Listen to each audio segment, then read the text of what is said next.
Praise God. This is the day that the Lord has made, and we will rejoice and be glad in it. Thank God for this privilege God has given us to be together once again. Thank God for the good grace. Thank you for this opportunity you've been given me to discuss, to study the scripture together with you. I'm doing this not because I think I have any better knowledge than anybody else. You need to understand that a lot of the material I shared on these videos are not original to me, and I'm always very keen to let people know the materials that I use for these things so that you can also explore them. I don't want you to take what I am saying as the final authority. We all must be like the brethren in Berea. The Bible says that the Berean Christian, the Bible says that they search the scripture daily to see whether those things spoken by Paul. I mean, if people would search the scripture daily to double check what Paul, the great apostle, ministered by the Holy Spirit, how much more me. So yes, it is a privilege, and it is something that I'm learning from. I search the scripture, I look at material that helps me, and I have been introducing you to some of these materials, and it will be my joy for you to be able to go back, use some of these things if you don't already know them, or if you already know them, use them as just an opportunity to have a discussion, a springboard to go further in what we have studied. And it's always a privilege. It's always a privilege. So please, and share this if you so deems so share it with other people. Share the link if it's been a blessing to you. Share the link on your YouTube channel. Share the link on your Facebook channel. There is no copyright to this thing. You can upload them on your channel. You don't need my approval. Please share this if you feel that it will be of blessing to other people. Please share it with other people and let them be blessed. Praise the Lord. Today I'm going to read from the book of 2 Peter chapter 3, verses 14 to 16. I will read that portion of the scripture, and then we will try and get ourselves up to date where we are, and then move it up from there. Is that okay? So let's read 2 Peter chapter 3. We are reading verses 14 to 16 from the Authorized King James Version. Peter was writing here, 2 Peter chapter 3. Obviously, you know who Peter is. Peter, the Peter, the real Peter. One of the foremost apostles, very close to the Lord Jesus Christ. He was there. He was there. He saw him, he heard him, he handled him. Sometimes he tried to mishandle him, but the Lord didn't allow him to do that. So let's see what Peter has to say. This is very important. Wherefore, beloved, saying that you look for such things. He was talking about the end time. Be diligent that you may be found of him in peace, without spot and blameless. An account that the long suffering of our Lord is salvation. Now, where I'm going today is not this first part, is the second part I'm going to read now. Even as our beloved brother also, according to the wisdom given unto him, hath written unto you.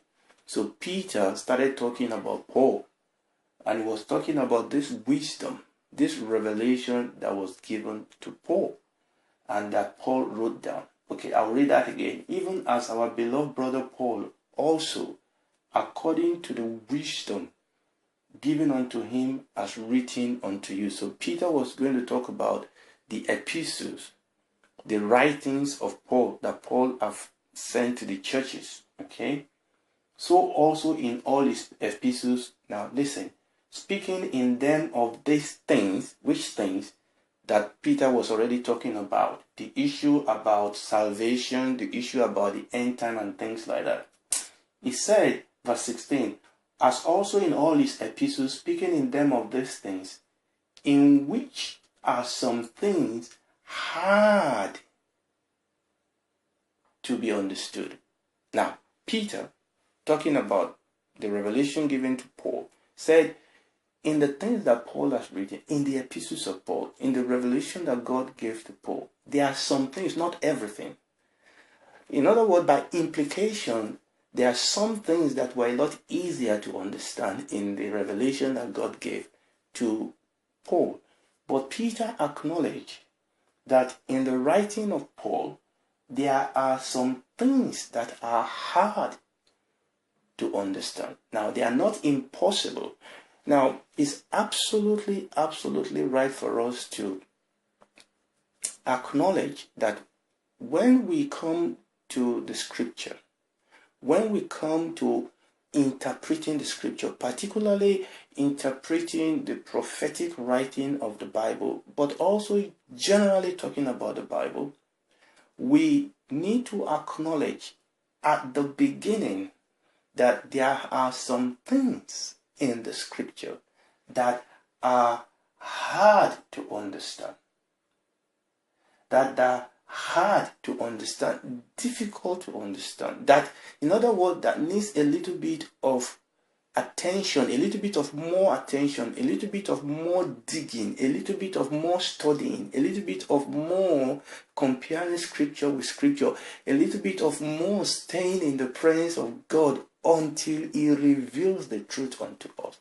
In other words, there are things in the scripture. In fact, everything in the scripture will need God to reveal it to us. But you see, we started talking about the Bible. We started talking about interpreting these prophetic writings. And in our last teaching, we said that we have to hold two truths in balance.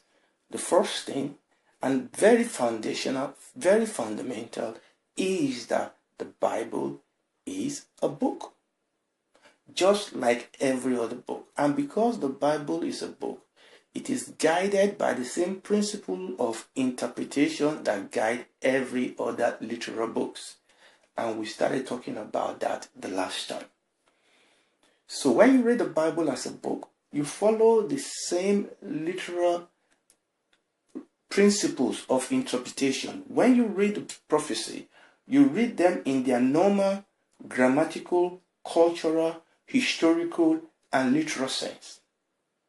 Don't hyper-spiritualize it. Don't allegorize it. Okay, just like any other book, when you read the scripture, understand the English, understand the diction, understand the language, understand the literal form that was used, simple and straightforward. Don't allegorize it. Don't try to hyper-spiritualize it. It is what it is. Take the word in the scripture in their normal sense. For the most part, a big portion of the scripture just need to be taken literally in their normal sense. Okay. Having said that, we started talking that yes, it is true that the Bible is a book that have literal meaning, a book that have figure of speech, just like any other book. Understand, when the Bible is using figure of speech like similes, metaphors, hyperboles, rhetorical question, the Bible uses the same literal form that we use in every other book. Okay, when you need to take it in a normal sense, take it. If the Bible is using figure of speech, understand that the Bible is using figure of speech. And the same principle of understanding and interpreting figure of speech in the Bible is the same as in any other literal books. So we need to understand that. Okay, so take the word in their normal sense, and if as you read the scripture, you see that there are figure of speech or symbols that are indicated, then interpret it the same way that you will normally interpret every other literal form of books. Okay, having said that, like we read, we need to understand that the Bible is a book, but the Bible is much more than a book. The Bible is a divine book. The Bible is a book in a class of its own. There's something in the Bible that sets it apart. It's a book, but it's much more than a book. Okay? And that is the part that we are coming to now. When you approach the scripture, when you approach the Bible, you begin to see that there are divine dimensions. much more than just literary. Within this literary dimension, okay, within this, the lines, within this literal and linguistic dimension that we've already talked about, within that you'll begin to see another dimension of divinity. The Bible, being a divine book, has mystery, contains many things that are hard to understand to human wisdom. The Bible says that men and women, by their own wisdom, does not understand God. Okay? You can interact with the Bible with your literal mind, and you need to. That is foundational, but that is very, very limited. That will get you this far, but not far. Okay? God is a God of sense, but God is a God above senses. It's not against senses. Faith is not against senses. It is above senses. Your senses, in reading the scripture, our senses will carry us this far. But we need to understand that when we approach the scripture, okay, the scripture contains revelation. The scripture contains mystery that needs to be revealed. The scripture contains mystery. The scripture contains doctrines. The scripture contains miracles. The scripture contains prophecy. And we need the Holy Spirit to help us to reveal this to us. You remember that story of Peter? We've read this story many times. When the Lord Jesus asked the apostles, whom do you say that I am? He first of all asked them, who do men say that I am? You see, men could say something about Jesus, and they were not totally wrong, because they could interact with him with their senses. They said he's a prophet. And yes, Jesus was a prophet, but more than a prophet. You see, they were not wrong. They were not totally wrong. But they would be wrong if they say he is only just a prophet. They said he's a good man. Yes, he was a good man. And there's nothing wrong with that. But they came to that understanding by literally interpreting the truth, the fact before them, that as you will normally interpret every other thing. But if you are limited to your 5 physical senses, if you are limited to your own human understanding and power of interpretation, you will fall way, way, way short. You will fall short. But Peter turned around and said, you, Jesus, you are the Christ. You are the Christ. You are the Christ. You are the Christ, the Son of the living God. Do you understand what it would take for a Jew to come to that realization that a man is the Christ? He is the Son of the living God. And the Lord Jesus turned around and said, Peter, you've not come to this conclusion. You've not come to this understanding because you are smart. You've not come to this understanding because you have special gift. Yes, there's something Peter had to do. Just like Mary did. The Bible says when people started talking about the Lord Jesus as he took him to the temple, and Simon came and Anna came, the Bible says Mary treasured this thing in her heart. She meditated on it. Yeah, Peter had something to do, just like you and I have something to do. We have to meditate. We have to study, read, study, meditate on the scripture, and then my Father in heaven has revealed this to you. We have a part to play. We have to interact with the literal linguistic book that God has given us. But as we do that, we have to pray, because we know we can only receive what we receive as God revealed. We need revelation. This mystery, this difficulty, they will only stay difficult as long as we are trying to interact with the Bible only with our own physical senses. But as we open our heart up to the Lord and pray and seek the face of God, light will begin to arise. So the Lord Jesus told Peter, said, flesh and blood has not revealed this to you, but my Father who is in heaven. And this is absolutely important as we approach the scripture generally, particularly as we approach prophecy. Okay, so Peter was writing here. Peter was writing. He said, look, in the writing of Paul, there are some things, verse 16 again, as also in all his epistles, speaking in them of these things, in which are some things hard to understand. You know, we are going to get into this as we move ahead. As I study, as I listen to ministers, I mean, these are ministers that I respect. These are ministers that love the Lord. I mean, we are not talking about men that are praying and taking advantage of the sheep. We are not talking about what people call name it and claim it. We are not going to suffer type of people. No, we are not talking about those group of people. We are talking about men and women that have dedicated their life to serve the Lord and to bring men to the knowledge of the truth. But sometimes as I listen to those people, particularly in this area of end-time prophecy, I'm struck over and over and over, and permit me over and over again, how some of them can be very proud in their interpretation. No, these are men that are humble.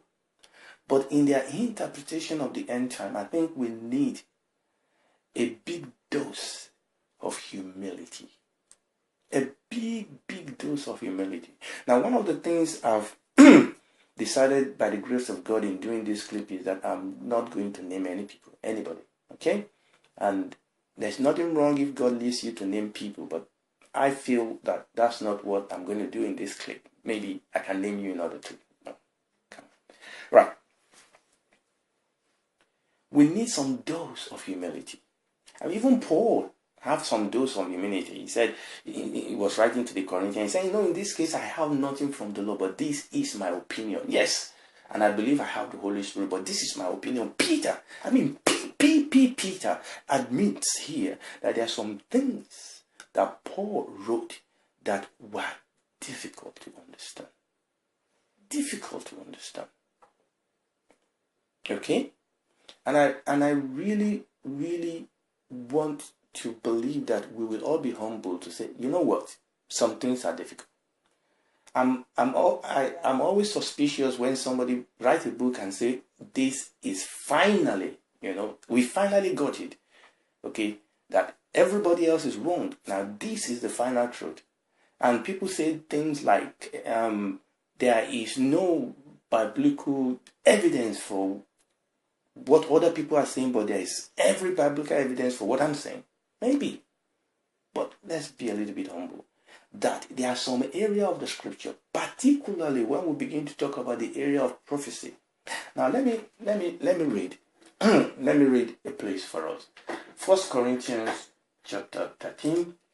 Let's read 1 Corinthians chapter 13, verses 9 to 12. Paul himself was writing here. Now, he was writing about a lot of things, spiritual gifts, walking in love, the church as a body, the gift in the body. But there's a clip, yes. There's a portion of the scripture here that I think speaks to this situation we're talking about now. Paul said, 1 Corinthians chapter 13, verse 9, for we know in part, and we prophesy in part. The voice said, the gift of knowledge and prophecy are partial at the best, at least for now. For we know in part, and we prophesy in part. But when that which is perfect is come, then that which is in part shall be done away with. When I was a child, I spake as a child, I understood as a child, I thought as a child, but when I became a man, I put away childish things. For now we see through a glass darkly, but then face to face. Now I know in part, but then shall I know, even as also am known. Don't misunderstand me. There are people that have grace that God has revealed things to in a deeper dimension than other people. But even those people know in part. Even those people know in part. We need to be humble enough to say, you know what? I may be wrong. No, that doesn't mean that we cannot establish the truth. Okay? We are not saying that There are people God has revealed truth to that they can correct us. Yes. I mean, they can say, you know what, this is the scripture. Let me show you from the scripture. Like Paul. You know, no, not Paul now. You remember Priscilla and Aquila when they met Apollo. Apollo was mighty in words. He was preaching, but he only had a limited knowledge. But Priscilla and Aquila called him in, and the Bible said they expounded the word in a better way to him. He was humble enough. So there will be need for correction. Maybe even need for rebuke. But every single one of us, excuse me, nobody have a monopoly on the truth. Everybody, especially when we begin to move into this area of prophecy, okay, everybody needs to understand that we all need a dose of humility. Paul said that I prophesy in part. Now I know in part. Now I know in part. The voice says that I realize that everything I know is only part of the big picture. So let's understand that. Let's be a little bit humble. Okay. So Peter was saying here that some things are difficult to understand, but thank God because God will reveal those things to us. I will read Deuteronomy chapter 29, verse 29. Deuteronomy chapter 29, verse 29. The secret things belong unto the Lord our God, but those things which are revealed belong unto us and to our children forever, that we may do all the words of this law. There are some things that are not revealed. There are some things that God has not revealed. They are secret things. They belong to God. But there are some things that God has revealed unto us in Revelation, in the Bible. And those things, that some of those things, like Peter said, that can be difficult. So, couple of principles that I want us to be aware of, even as we'll begin to move closer. Because one of the things you will realize as we move closer to talking about the end time is the utter confusion sometimes and the controversies that surround this area, because everybody believes that they are right and everybody else is wrong. And we come into all these controversies. And when we get there, we see how the Lord will help us to resolve some of these things. So we need to be humble. We need to be humble. Having said that, there's another principle.